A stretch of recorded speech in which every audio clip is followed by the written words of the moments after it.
Arbuste fruitier, la pépinière en faveur de la biodiversité. Salut les permapotes, bonjour Cédric. Bonjour. Pouvez-vous vous présenter et présenter le champagne moussé? Alors moi je m'appelle Cédric Mousset, je suis la 4e génération de vignerons. C'est mon arrière-grand-père, donc Eugène, qui a commencé en 1923 à faire ses premiers vins. Mais même bien avant ça, il y avait encore 8 générations avant Eugène où on est sûr qu'ils étaient déjà viticulteurs, qui travaillaient la vigne. Et à l'époque, ils vendaient leurs raisins aux maisons de négoce. Mais on est remonté jusqu'à 1629. Commence à être sérieux. Et là, en effet, comment s'est passée la vendange 2024 et qu'est-ce qui nous réserve le millésime pour cette année-ci? Alors, c'est un sacré millésime 2024. On a eu beaucoup d'eau sur la saison. Ici, dans notre petit secteur de la Champagne, en moyenne, on est à 630 mm par an. Là, cette année, on a dépassé les 1000 mm et on est beaucoup, c'est-à-dire sur la saison, on a le double de d'habitude. Donc, toutes les vignes sont travaillées en bio et en biodynamie. Donc, on a dû beaucoup travailler et finalement, je suis assez satisfait puisqu'on a quand même conservé un gros 70% de la récolte. Mais malgré tout, c'est peut-être sur les 20 dernières années, la plus petite récolte champenoise. Alors, ça, c'est une chose. Par contre, en termes de qualité, moi, depuis que je suis vigneron, à savoir depuis 2003, je ne crois pas avoir rentré une qualité comme ça. Je pense, par exemple, au millésime 1982. Donc là, ça fait un gros 40 ans qu'à mon avis, on n'a pas rentré quelque chose comme ça. C'est vraiment une récolte incroyable. Ouais, comme quoi, donc, malgré les conditions climatiques, en fait, peut-être qu'il y a eu moins de production, mais meilleure qualité, quoi, du coup. Exactement. Alors, c'est souvent un peu lié. Si on a une petite production, les raisins vont être plus concentrés. Donc là, on a la preuve que moins c'est bon. Votre famille a amorcé très tôt la transition écologique. Qu'est-ce qui vous a amené à aller vers cette transition? C'est papa, je crois que c'est il y a 38 ans qu'il a commencé à réenherber les premières vignes. Mais l'histoire, c'est que en fait, j'ai un grand-père à Edmond qui était passionné de vinification. Et papa, quand il est revenu en 1976, il était un peu allé vers la viticulture conventionnelle, avec des désherbants. Et au bout de 8 ans, ils se sont rendus compte que les vins étaient un petit peu, je dirais, peut-être un peu dilués. Et en fait, papa a fait machine arrière et il est revenu vers une viticulture plus durable. Voilà, et puis, c'est peut-être plus de ma génération, mais moi, je me suis installé en 2003. Et puis, en 2007, on a commencé vraiment à faire les premiers essais en viticulture biologique. Et je dirais que la première année a été un peu compliquée. Mais après, on a amélioré les choses. Et depuis, on est super satisfait. Et les vignes, elles sont belles et on les sent vraiment en bonne santé. Et surtout, on est fiers, en particulier des années comme 2024, de réussir à faire pousser des beaux raisins, même quand c'est fort compliqué, quoi. Est-ce qu'il y a du coup plusieurs choses qui ont été faites chez vous, dont l'arrêt des pesticides de synthèse et l'introduction, par exemple, des cochons kuni-kuni pour gérer l'enherbement? Ouais. Est-ce que vous pouvez en dire plus par rapport du coup à ce fameux cochon? Alors, avant d'arriver à nos cochons, ça part. Mais là, par exemple, là où on se trouve, on est sur des pentes avec plus de 40%. Donc, en fait, il n'y a jamais un tracteur qui est venu dans ces pentes. Alors, pendant de longues années, en fait, on les a travaillés avec un cheval, une charrue. Après, on a une équipe. J'ai embauché une équipe de poules. Voilà, donc en parallèle des cochons, on a des poules. À peu près 70 poules, donc qui faisaient aussi un super boulot sur le travail du sol. Mais aujourd'hui, les poules, je les utilise plus sur des vignes un peu faibles pour baisser le pH des vignes, pour relancer la vie de nos sols. Et puis aussi, là, vous voyez, on est entouré de forêts. Au printemps, on a toujours des petites chenilles qui viennent de la forêt, des mange-bourgeons. Et en fait, une chenille peut manger tous les bourgeons de 2 pieds de vigne en une nuit. Donc en fait, ça fait ça fait des kilos et des kilos de raisin en moins. Et les poules, une fois qu'elles sont dans la vigne, il n'y a plus de chenilles. Hein. Je vous fais pas de dessin, mais du coup, ça fait un boulot extraordinaire. Après, on a eu des moutons. Alors, les moutons, c'est une tondeuse. J'en étais super satisfait. Après, la gestion des moutons dans les vignes, c'est hyper compliqué parce qu'on a plein de petits morceaux. Je suis obligé de les déplacer tout le temps. Et les moutons, c'est pas comme nos cochons. Les moutons, c'est très, très peureux et c'est très difficile à déplacer. Nos cochons, ils écoutent comme un chien. Donc, c'est sûr que c'est beaucoup plus facile à mettre en œuvre. Alors, les cochons, c'est encore une autre utilisation. On va pas avoir une tonte de l'herbe. Là, on se rend pas compte dans cette vigne, hein, parce qu'on les a seulement déplacés hier matin. Mais dans une dizaine de jours, la vigne, elle sera labourée à 100%. Donc, en fait, en fonction des animaux, on va avoir des utilisations différentes. Le cochon, sur une vigne soit en fort pente, soit une vigne où je vais avoir un peu trop de chardon, d'ortie et de liseron, on va mettre les cochons et ils vont manger la racine de tous ces mauvaises herbes. Et en fait, à la saison suivante, on n'aura pas un redémarrage important de chardon, par exemple. Donc, en fait, en fonction des animaux et en fonction des vignes, on va faire des cas particuliers. Et en fait, ce sont des outils, au-delà d'être super sympas, ils vont nourrir nos sols, ils vont ramener de la vie. On est sur une magnifique biodiversité. Et vraiment, en termes de mise en œuvre, c'est pas très compliqué, quoi. Oui, on voit aussi qu'il passe juste en dessous en fait, des premiers cordons des vignes, Ouais. qui ne mangent pas non plus les feuilles ni l'écorce. Enfin, du moins, peut-être juste les feuilles qui se trouvent sur le plan. Mais, Alors, si vraiment ils viennent à attaquer l'écorce ou les feuilles, c'est vraiment qu'il n'y a plus rien à manger au sol. On a une biodiversité qui est incroyable, il y a beaucoup de lombriques. Donc, eux, ils vont aller manger tout ça. Hein. Et c'est vrai que le fait d'avoir choisi des cunicuni, c'est assez génial puisqu'en fait, ils sont nains, ils passent sous la vigne, ils se blessent jamais, ils n'abîment pas du tout les installations. Et puis, même en termes de gestion, c'est plus facile que si on a un cochon qui fait 400 kilos. Et vous utilisez encore quand même les moutons et les poules à l'heure actuelle alors Alors, les poules, oui. Les poules, oui. Par contre, les moutons, là, on les a vendus à un copain vigneron. Mais c'était plus parce que parfois, on était 3 heures à essayer de récupérer les moutons au milieu d'une parcelle de vigne à 6 personnes, quoi. Donc, il y a un moment économiquement, et puis ça nous prenait beaucoup de temps dans des périodes où parfois on n'en a pas. C'était un petit peu embêtant. Et donc, on peut dire que vous êtes satisfait du coup des cochons Kuni. Comment voyez-vous l'avenir de ces cochons-là dans le milieu de la viticulture? Je pense qu'on va en voir de plus en plus, pour toutes ces raisons. Hein. Ils tombent pas malades. Un mouton, par exemple, c'est un peu plus fragile. Il faut l'étendre. Ça peut attraper des vers. Voilà, là, les cochons, on vient évidemment les voir tous les jours.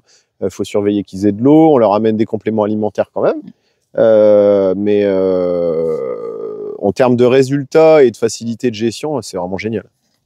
En 2017, vous avez exploité une rupture dans votre approche de la vinification avec une volonté de supprimer tous les maquillages. Pouvez-vous nous expliquer ce choix et l'impact qu'il a eu sur vos champagnes?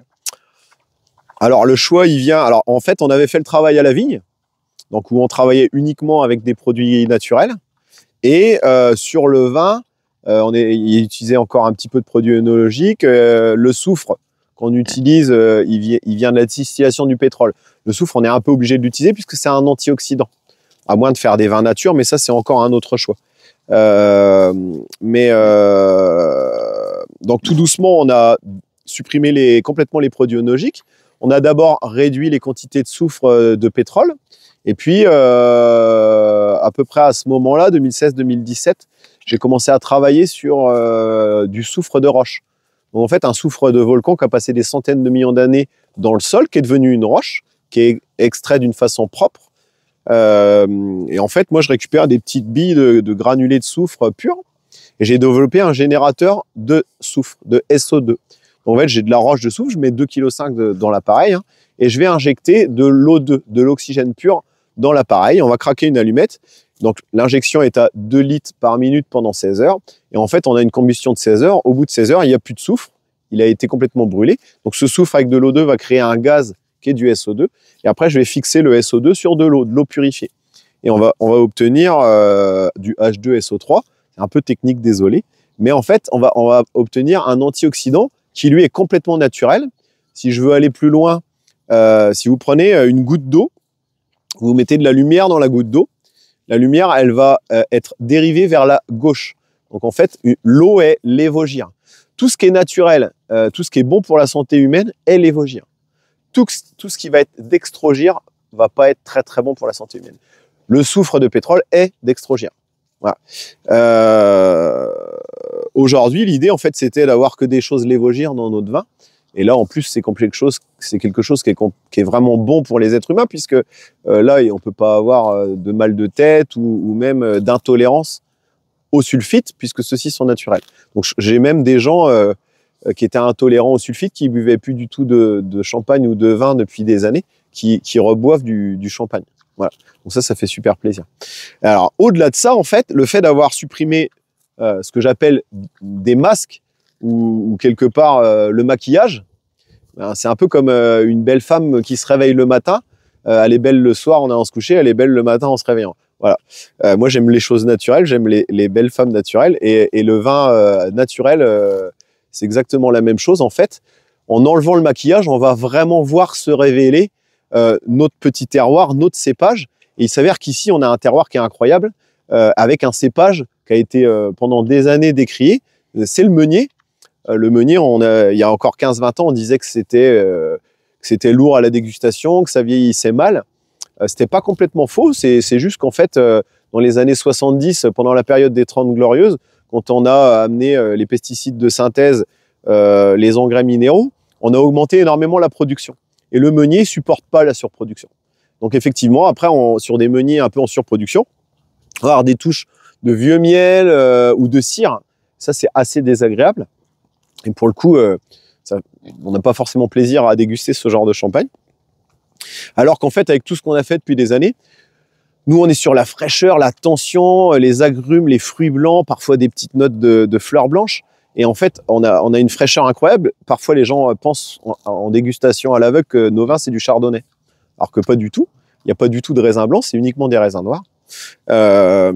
Et donc, en fait, on a fait de ce cépage quelque chose de très, très sympa. Alors, lié aussi à ce qu'il y a en dessous. Hein, parce que là, dans le petit secteur de Cuil, il y a 35 hectares de vignes. Et partout où vous allez faire un trou, on va trouver les argiles vertes qu'on utilise en cosmétique. Donc, ou parfois les sportifs, quand ils ont une tendinite, ils vont se faire un plâtre à l'argile verte. Donc ces argiles vertes, on les appelle en pédologie, en études de sol, les ilites en fait. Voilà. Et en fait, la particularité, là pour le coup, là où on se trouve, à 30 cm en dessous, on a une belle veine de 30 cm d'argile verte. Voilà. Tout l'hiver, elle va gonfler. Et en fait, toute la saison, tu as le système racinaire qui vient prélever, l'eau dans l'argile. Voilà. Et partout où tu creuses, tu as ça. Est-ce qu'il y a aussi d'autres propriétés, comme des nutriments, etc. bien spécifiques? Alors oui, bien sûr, c'est super riche en oxyde de fer et en magnésium. Et le meunier, dans l'oxyde de fer, en fait, il va partir vers ses agrumes, ses fruits blancs, parfois sur de la fleur blanche, et aussi très riche en magnésium. Et en fait, un peu comme les sols volcaniques en Italie, qui sont extrêmement riches en magnésium, tu fais pousser une salade dans du magnésium, les feuilles de la salade, ils vont prendre une certaine amertume. Bon, et bien là, chez nous, c'est exactement ce qui se passe. Tu as une fin de bouche, en fait, à la dégustation. Une fois que tu as terminé le verre, tu as toujours une petite amertume qui reste sur la langue. Et ça, c'est formidable parce que ça va porter la longueur en bouche. Des vins, en fait, que tu vas déguster et puis que quelques secondes après, comme si tu avais eu de l'eau dans la bouche. C'est très peu intéressant. En fait, l'amertume, ça va faire garder mais longtemps cette dégustation. 40 secondes après, tu as encore quelque chose dans la bouche. Et alors ça, c'est extraordinaire. Et là, pour le coup, c'est le terroir. Comment voyez-vous le futur du champagne émoussé, notamment en termes d'objectifs carbone zéro? Quels défis reste-t-il à surmonter et quelles solutions innovantes envisagez-vous pour les prochaines années? Alors ça, c'est une question que j'aime par-dessus tout. Parce que, en fait, depuis que je me suis installé, on travaille à ça, puisque En 2003, la Champagne avait fait son premier bilan carbone. Donc c'était la première filière agronomique au monde à faire le bilan carbone de la filière totale. Moi, je l'avais fait à l'époque. Et quand on fait un bilan carbone, en fait, on se rend compte souvent des points qui fonctionnent pas. L'année dernière, en 2023, j'ai refait le bilan carbone de l'entreprise. La bonne nouvelle, c'est que ramené à la bouteille de champagne produite, on avait en 20 ans divisé par 2 les émissions carbone. Donc ça, c'était génial, mais c'est toujours plus facile quand on part de plus loin. Voilà. Donc en fait, en 20 ans, on a mis plein de choses en place où on a commencé à avoir des résultats satisfaisants. Le problème, c'est qu'il y a un an, quand j'ai fait mon bilan carbone, je me suis rendu compte des choses qui n'allaient pas. Envoyer du champagne à l'autre bout de la planète dans des gros bateaux, c'est pas top. Le travail du sol avec les tracteurs, ça consomme énormément d'énergie. Le poids de la bouteille vide. La bouteille vide, en fait, de champagne, elle est assez lourde pour des problèmes de résistance. Donc, en fait, on a aussi de l'énergie pour faire fondre le verre qui va être utilisé pour la bouteille. Donc, en fait, là, on est en train de travailler sur les 3 éléments en même temps, à savoir le transport à l'étranger. Mon importateur américain et nous sommes en train de mettre en place pour l'année prochaine l'expédition en fait de palettes de champagne en bateau à voile. Voilà. Donc il y a une entreprise française qui est spécialisée dans le transport de palettes comme ça en bateau à voile. Pour l'instant, elle ne fait qu'une ligne qui va directement à New York, mais en tout cas, c'est une chance pour nous. Après, le travail du sol, il s'avère que dans le village, là, on a un super collectif de vignerons.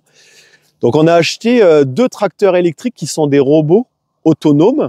Et en fait, les robots, ils sont rechargés avec des panneaux photovoltaïques qu'on a sur les bâtiments. Et du coup, ils vont travailler les sols pendant des heures et des heures, tondre la pelouse, labourer, évidemment, du coup, avec 0 émission carbone. Donc là, on a mis une CUMA en place, une coopérative d'utilisation de matériaux agricoles, et on a acheté 2 robots. Et les robots, là, ils sont en train de tourner. Donc ça c'est vraiment chouette, puisque là, on passerait d'une production de carbone assez importante à quasiment 0, si ce n'est le coût de construction des robots. Mais bon, ça va pas loin. Et puis, dernière chose sur la bouteille en verre, suite au bilan carbone de 2023, en fait, j'ai écrit un cahier des charges pour faire ma bouteille. Et le cahier des charges, je l'ai donné à 2 verriers. Et la bonne nouvelle, c'est qu'il y a un des verriers qui a décidé d'accepter d'aller jusqu'au bout avec nous. Et là, on va passer d'une bouteille de champagne qui, il y a quelques années, était à 900 grammes. Là, maintenant, on est sur une grosse proportion en champagne de bouteille à 835 grammes. Et là, on vise le 740 grammes avec ma bouteille. Donc, alors, voilà, on divise pas par 2 le poids, mais ça a des impacts énormes, notamment sur le nombre de bouteilles vides qu'on peut mettre dans une palette. Par exemple, demain, j'aurai 20% de semi-remorques en moins qui vont venir me livrer des bouteilles, puisque en fait, tu mets 20% de plus dans le camion. Donc, c'est des petites choses qui font que directement, ça a un impact très très fort sur les émissions. Voilà. Alors après, ça fait des années en fait qu'on est dans ce mood-là. Et en fait, il y a eu des tas de choses mises en place, notamment notre chai de production qui est complètement éco-conçu et qui est un bâtiment passif. Enfin voilà, je pourrais vous en raconter pendant des heures. Avant, quand on avait un pied de vigne qui mourait, on le brûlait au milieu de la vigne. Aujourd'hui, on les laisse sécher et puis après, on se chauffe l'hiver avec nos pieds de vigne. Je vous parle pas des barbecues l'été non plus. Mais voilà, en tout cas, on va essayer d'aller au bout des choses. J'ai encore des jolis projets là pour le futur, mais je vais pas vous dire tout aujourd'hui. Bonjour, c'est David Fèvre, viticulteur et également membre de la CUMA des Vitibots. Donc moi je suis sur l'autre côté des collines, alors l'autre côté par là, à Belleval-sous-Châtillon. Et puis donc j'ai intégré la CUMA Vitibot qui, là on est à l'automne et qui fonctionne plutôt pas mal. On est en train de faire un passage juste d'intercept sous le rang. Et donc là c'est notre premier passage de la saison. On a fait les cartes de chaque parcelle toute la saison. Et puis c'est parti pour le test grandeur nature du travail du sol. Et là, qu'est-ce que tu penses du coup du travail des Vitibot? Et ben Est-ce là, que c'est déjà, concluant? déjà, ce qui va bien, c'est qu'on a un super soleil. Donc, des conditions qui vont très bien, puisque les sols sont un petit peu asséchés, ça va vraiment bien. Et puis, ce qu'il y a déjà, la première chose par rapport au tracteur, c'est que là, on n'entend rien, si ce n'est les bruits des vérins qui remontent les outils de sol, c'est tout. Et puis après, ça fait un super boulot, ça va quand même assez vite. On roule entre 4 et 5 km/h suivant les parcelles. Donc assez satisfait, on peut regarder ou là ou l'autre côté, mais effectivement assez satisfait de ce que ça donne sur le premier passage d'intercept. Tu as aussi une chaîne YouTube? Alors j'ai une chaîne YouTube qui est un peu moins alimentée en ce moment, j'ai un petit peu moins le temps. Mais effectivement, j'ai mis pendant quelques années un peu plus de 400 vidéos de notre quotidien. Et donc il y a, je crois que c'est 2022, peut-être bien, où il y a une vidéo des Vitibot où on avait essayé justement. Et c'est un peu la vidéo de lancement du projet Vitibot en Cuma. Donc voilà, vous pouvez aller sur la chaîne YouTube et puis regarder un petit peu ce qu'on a fait depuis quelques années. À fond, on mettra le lien en bas de la vidéo. Merci beaucoup, David. Merci. Un petit mot du coup sur le chai qui a été éco-rénové. Alors, éco-conçu même. Éco-conçu. Ouais. Alors, ce chai date de 2009. En fait, on l'a construit avec mon papa. Et en fait, toujours un peu suite à 2003 où on avait fait notre bilan carbone, je faisais partie d'un groupe de travail au comité Champagne, donc notre instance technique interprofessionnelle. Et en fait, dans ce groupe de travail, on travaillait sur l'éco-conception des bâtiments, justement pour, globalement, sur toute la Champagne, diminuer énormément les émissions carbone liées à la prod. Et du coup, on a inventorié tous les process et quelque part, on a dessiné un petit peu quel serait le chai de demain. Et donc, en fait, je me suis inspiré de ça pour faire ce chai. Donc, évidemment, on a des panneaux photovoltaïques sur le toit. Donc, il y a 400 mètres carrés. Donc, on est en plus qu'autosuffisance. C'est-à-dire qu'on utilise moins d'énergie que ce qu'on produit. Salle de réception, les 2 maisons d'habitation ainsi que la production. Après, évidemment, on fait notre eau chaude naturellement. L'eau qui est utilisée sur le chai, c'est l'eau de la source qui est dehors. Et en fait, elle est utilisée pour nettoyer les pressoirs, nettoyer les sols, même pour sulfater. Et tous les excédents en fait d'eau vont être récupérés. Je les stocke dans une énorme cuve. Et en fait, on va hydrater notre compost tout l'été grâce à cette eau, parce qu'il faut des quantités d'eau très importantes pour éviter que le compost sèche. Un compost sec, tu perds tous tes micro-organismes qui sont dedans. Donc sur l'eau, en fait, on n'impacte pas le village à aucun moment. Il y a aussi un puits climatique. Donc le puits climatique, c'est simplement 130 mètres de tuyaux à 4 mètres de profondeur, où on va faire avec une petite turbine passer de l'air à 3 mètres par seconde. Et en fait, on va prendre tout doucement la température du sol. Donc en été, on va refroidir l'air. Donc le système va fonctionner uniquement la nuit. Et en hiver, le système va fonctionner uniquement le jour et on va réchauffer l'air. Donc l'idée, globalement, c'est qu'avec très peu d'énergie, on ait une température constante en cave et comme ça, on n'a pas du tout besoin d'utilisation de climatisation. Voilà. Donc c'est plein de petites choses qu'on fait qu'aujourd'hui, on est pas mal. Alors après, on peut aller beaucoup plus loin. Aujourd'hui, mes caisses, elles sont 100% recyclées. Il n'y a pas d'utilisation de scotch sur les caisses de champagne. Le film plastique, aujourd'hui, il est aussi complètement dégradable en 3 mois dans la nature. Là, on est en train d'étudier un nouveau système de film en carton. On a les cercles qui cerclent les palettes. Aujourd'hui, c'est des bouteilles d'eau recyclée. Et tu peux à nouveau les remettre dans la poubelle jaune et les recycler une deuxième fois. Voilà. Donc en fait, je pourrais en citer pendant des jours et des jours. La coiffe de champagne, elle est absolument pas recyclable. C'est un sandwich avec de l'aluminium, du plastique et de l'aluminium. L'aluminium, c'est en termes d'énergie, c'est pour le faire fondre, c'est une grosse consommation d'énergie. L'année dernière, on a passé la production de 100 000 bouteilles en coiffe en papier. Donc là, on a remplacé complètement le sandwich, le complexe, par du papier. Donc là, ça devient évidemment recyclable. Et l'impact sur la nature en général est beaucoup moindre. Et l'impact carbone a été divisé par 5. Voilà. Donc en fait, il y a plein de choses comme ça qui sont en termes, on va dire en évolution pour essayer de faire mieux demain, quoi. On a parlé de nombreuses générations de vignerons dans ma famille. Si je veux qu'il y ait encore quelques générations, en tout cas, moi, je veux pas avoir à me reprocher d'avoir su à un moment qu'on faisait des choses pas bien et ne pas essayer de les corriger. On vient de faire le tour de ton exploitation. En tout cas, merci beaucoup Cédric pour toutes les explications. C'est un projet qui va bien au-delà de ce que je pouvais l'imaginer. C'est un plaisir. C'est super intéressant. Comment peut-on te retrouver ou retrouver tes bouteilles de champagne? Alors c'est assez facile, en fait sur notre site internet Champagne Moussé, il suffit d'aller sur la rubrique Dans le Monde et il y a une petite carte interactive, vous zoomez et en fait il y a forcément un caviste Cannovin qui est pas très loin de chez vous.